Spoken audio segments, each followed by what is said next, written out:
বিরিয়ানির মাংস আর মশলা কেনার জন্য বের হয়ে পড়লাম। রুবেল ভাই কম্বল নিয়ে বের হলো লন্ডিতে দেওয়ার জন্য। এখন সময় প্রায় বিকাল 5টা।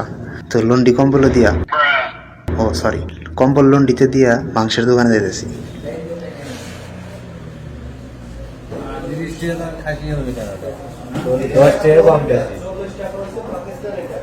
এখানে দামাদামি করে মনে হলো গরুর মাংসের দাম বেশি চাইতেছে, তাই পরবর্তী দোকানে যাইতেছি।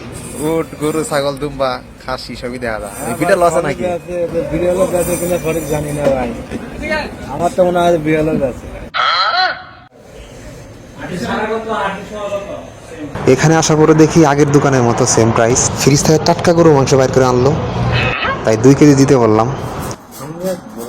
আর দোকানদার ভাই ছুরি দাঁড়ায় গ্যাস গ্যাস গ্যাস গ্যাস করে সব কাটে দিল। এরপর মাংস নিয়ে চলে আসলাম মশলার দোকানে।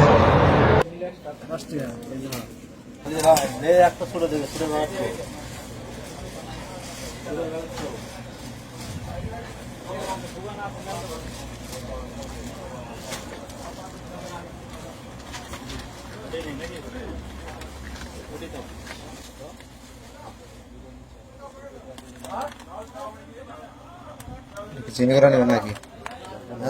50 টাকা গরু মিয়া পেলে 50 টাকা। ভাই দেখেন বাংলার 1500 টাকা 1 কিলো চাল। আরে উল্টা করে দিচ্ছেন, সিধা করে ধরেন। উল্টো কত ভারী দেখেন, কত নাম্বার দেখতে আরে না, এটা 11 টাকা। এটা আমরা দেখলাম। ফাইনালি মাংস মশলা চাল কিনে বাসায় চলে আসলাম। আসার পর রুবেল ভাই মাংস দিতেছে আর বগুড়া ভাই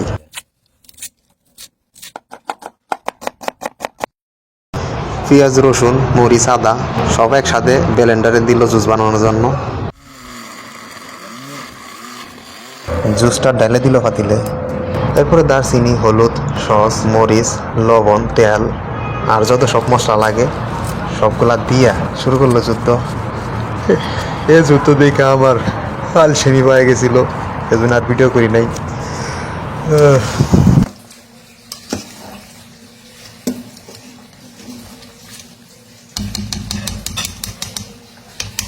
কিছুক্ষণ পর এসে দেখি বিরিয়ানি প্রায় হয়ে গেছে গা। বিরিয়ানির হালকা গ্রান প্রায় পাশের রুম থেকে। বিরিয়ানি অবশেষে বিরিয়ানি হয়ে গেল, সাথে সালাদের ব্যবস্থা করা হয়েছে। তো আজকের ব্লগ এই পর্যন্তই। খাওয়ার টাইমে ক্ষুধা লাগছিল বেশি, তাই আর ভিডিও করি নাই গো।